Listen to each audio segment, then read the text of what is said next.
नमस्कार। आज की हमारी चर्चा का जो विषय है वो एक थोड़ी अलग जगह से आया है। ये महाराष्ट्र बोर्ड की 10वीं कक्षा के हिंदी की किताब का एक पाठ है। हाँ, श्रम साधना। श्रम साधना, जिसे श्री कृष्णदास जाजू ने लिखा है। अब ये सुनने में तो एक स्कूल का चैप्टर लगता है, पर असल में ये हमारे समाज की जो आर्थिक व्यवस्था है उसकी नींव पर कुछ बहुत गहरे सवाल उठाता है। बिल्कुल। और ये निबंध दशकों पहले लिखा गया था, लेकिन इसकी बातें आज भी उतनी सच लगती हैं। जाजू जी एक बहुत हिम्मत वाला तर्क देते हैं। वो कहते हैं कि शारीरिक गुलामी तो चलो खत्म हो गई, पर हमने उसकी जगह एक नई, ज्यादा चालाक किस्म की गुलामी को अपना लिया है, जो दिखाई नहीं देती। हाँ, जो दिखाई नहीं देती। और ये गुलामी पैसे और बुद्धि के दम पर चल रही है। और यही आज हमारी चर्चा का केंद्र है। हम इस निबंध की हर परत को खोलकर देखेंगे और समझने की कोशिश करेंगे कि जाजू की बातें आज के जमाने में कितनी प्रासंगिक हैं। तो लेखक अपनी बात शुरू करते हैं गुलामी की प्रथा से। वो याद दिलाते हैं कि कैसे हजारों साल तक ताकतवर लोगों ने, जिन्हें वो शस्त्र बल कहते हैं, शस्त्र बल, हाँ, उन्होंने कमजोर लोगों पर राज किया, लेकिन फिर वो एक ऐसा मोड़ लेते हैं जो सोचने पर मजबूर कर देता है। हाँ, वो कहते हैं कि वो दौर तो चला गया, पर अब हम धन बल के युग में जी रहे हैं। अब लड़ाई तलवारों से नहीं होती, अब लड़ाई संपत्ति के अधिकार से हो रही है। बिल्कुल। और यहीं से वो समाज का एक नक्शा खींचते हैं जो आज भी हमें अपने चारों ओर साफ साफ दिखाई देता है। वो समाज को दो बड़े हिस्सों में बांटते हैं। पहला हिस्सा है श्रमजीवी, यानी वो लोग जो अपने शरीर से, अपनी मेहनत से काम करते हैं, जैसे किसान, मजदूर, कारीगर, वो लोग जो असल में चीजें बना रहे हैं। और दूसरा हिस्सा है बुद्धिजीवी, जो दिमाग का इस्तेमाल करते हैं, वकील, डॉक्टर, टीचर, व्यापारी, ये सब। और जाजू के लिए ये सिर्फ एक क्लासिफिकेशन नहीं है, नहीं, ये हमारे समाज के सबसे बड़े अन्याय की जड़ है। अन्याय कैसे? मतलब एक तरह से देखा जाए तो ये काम का एक स्वाभाविक विभाजन ही लगता है। हाँ, लगता तो है। हर समाज में कुछ लोग शारीरिक काम करते हैं, कुछ मानसिक। इसमें समस्या क्या है? देखिए, समस्या विभाजन में नहीं है, समस्या उस विभाजन से जो खाई पैदा हुई है उसमें है। लेखक बहुत साफ शब्दों में कहते हैं कि श्रमजीवियों के बनाए अन्न, कपड़े, मकान, उनका असली इस्तेमाल, उनका असली उपभोग बुद्धिजीवी वर्ग करता है। जबकि वो किसान या मजदूर जो बेचारा साल भर मेहनत करता है, वो खुद उसी अनाज के लिए तरसता है। यहीं पर जाजू का तर्क एक नैतिक सवाल खड़ा करता है, क्या ये व्यवस्था सही है? और यहाँ से बात बहुत दिलचस्प हो जाती है। वो एक उदाहरण देते हैं जो इस पूरी असमानता को शीशे की तरह साफ कर देता है। किसान और व्यापारी का। हाँ, किसान और व्यापारी।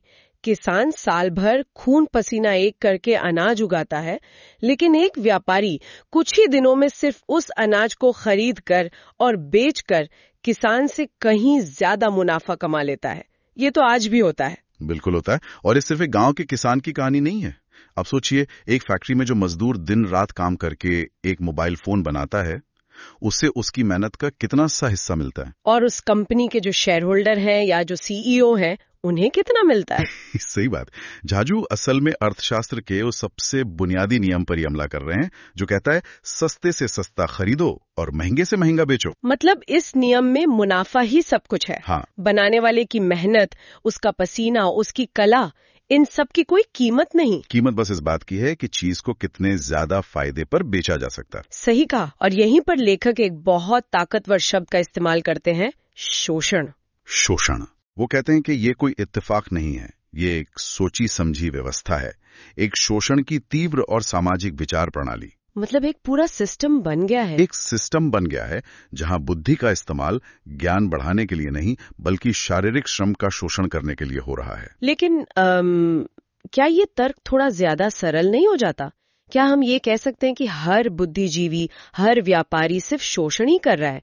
समाज में अशांति और गरीबी के तो और भी कई कारण हो सकते हैं ना? ये बहुत अच्छा सवाल है। और देखिए, जाजू ये नहीं कह रहे कि हर व्यक्ति की नीयत खराब है, वो एक व्यवस्था की बात कर रहे हैं, एक सिस्टम की। अच्छा। उनका तर्क है कि जब सिस्टम ही ऐसा बना हो जो मेहनत का सही मोल ना दे, तो समाज का संतुलन बिगड़ जाता है। जब एक इंसान को लगता है कि उसकी मेहनत का फल कोई और ले जा रहा है, तो उसकी मानसिकता समाज को देने की नहीं रहती, बल्कि उससे लेने की हो जाती। हाँ, किसी भी तरह से लेने की हो जाती है। और यहीं से फिर असंतोष, अशांति और अपराध शुरू होते हैं। और इसी पॉइंट पर वो गांधी जी के एक विचार का जिक्र करते हैं जो बहुत सरल है पर बहुत गहरा भी है। पेट भरने के लिए हाथ पैर और ज्ञान प्राप्त करने और साधन जुटाने के लिए बुद्धि। मतलब प्रकृति ने हमें हाथ पैर दिए हैं मेहनत करके पेट भरने के लिए, और दिमाग दिया है ज्ञान बढ़ाने के लिए। लेकिन हमने इस पूरी व्यवस्था को उल्टा कर दिया है। बिल्कुल उल्टा कर दिया है।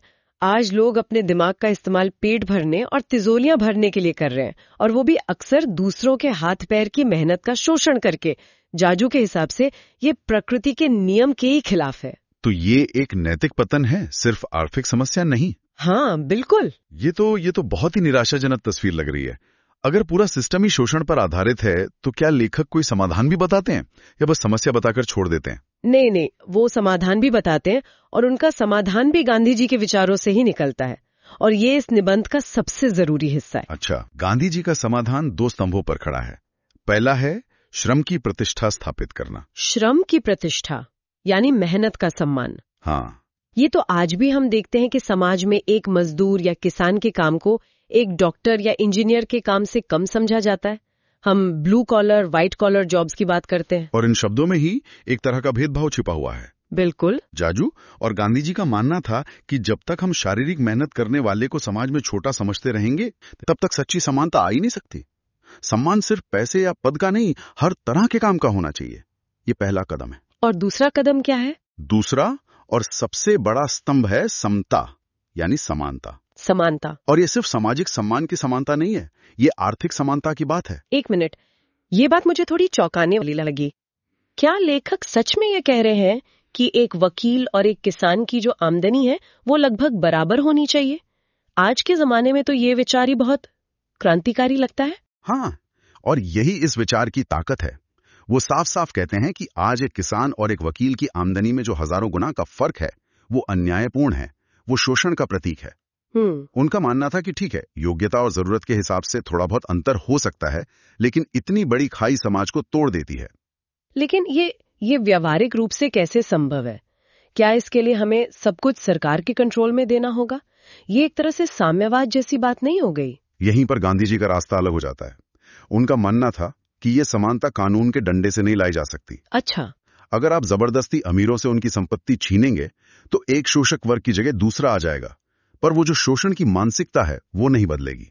तो फिर बदलाव कैसे आएगा? असली बदलाव आएगा हृदय परिवर्तन से, और वो भी अहिंसा के रास्ते से। हृदय परिवर्तन, ये सुनने में थोड़ा बहुत आदर्शवादी नहीं लगता? क्या सच में ये उम्मीद की जा सकती है कि जिनके पास ताकत और पैसा है वो अपनी मर्जी से उसे छोड़ देंगे? गांधी जी का पूरा दर्शन इसी एक विश्वास पर टिका था। उनका कहना था कि सच्चा स्वराज तभी आएगा जब समाज के अमीर और बुद्धिजीवी वर्ग के लोग खुद ये महसूस करेंगे कि देश के हर मजदूर और किसान का भी देश के संसाधनों पर उतना ही हक है जितना उनका। तो ये समानता थोपी नहीं जाएगी? नहीं, ये समाज के नैतिक विकास से पैदा होगी। इसके लिए शिक्षा की, संवाद की, चेतना जगाने की जरूरत है। अहिंसा का मतलब सिर्फ मारपीट ना करना नहीं है। अहिंसा का मतलब है एक ऐसी व्यवस्था बनाना जिसमें किसी को भी दूसरे का शोषण करने की जरूरत ही महसूस ना हो। तो अगर हम इस पूरी चर्चा को समेटें तो श्रम साधना सिर्फ शारीरिक और बौद्धिक श्रम के अंतर पर एक निबंध नहीं है। नहीं, बिल्कुल नहीं। ये एक तरह का घोषणा पत्र है। हाँ। ये उस पूरी आर्थिक और सामाजिक व्यवस्था को चुनौती देता है जो मुनाफे को इंसानियत से ऊपर रखती है। सही कहा। और ये हमें बताता है कि समाधान सिर्फ नए कानून बनाने या सरकारें बदलने में नहीं है। असली समाधान हमारी सोच में, हमारे मूल्यों में है।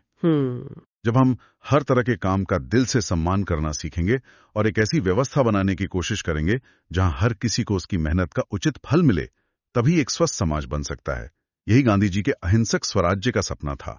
एक ऐसा समाज जहां शोषण के लिए कोई जगह न हो। बिल्कुल। ये एक बहुत ही शक्तिशाली विचार है। हमने इस पुराने से लगने वाले निबंध की परतों को खोला और देखा कि इसके अंदर आज के लिए भी कितने जरूरी विचार छिपे हैं। निश्चित रूप से यह हमें अपने आसपास की दुनिया पर सवाल उठाने के लिए प्रेरित करता है। तो इस बातचीत को खत्म करने से पहले एक सवाल है जो मेरे मन में आ रहा है। जी। ये निबंध उस दौर में लिखा गया था जब दुनिया में किसान थे, मजदूर थे, कारखाने थे। आज हमारी दुनिया बहुत बदल गई है।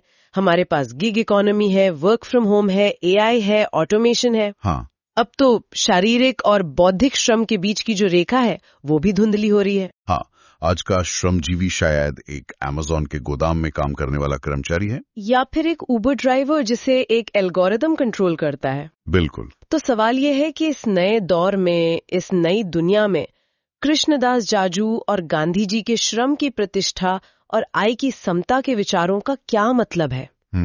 जब काम का रूप ही इतना बदल गया है तो शोषण का रूप कैसा होगा और न्याय का रास्ता क्या होगा? ये एक ऐसा सवाल है जिस पर हम सभी को सोचने की जरूरत है।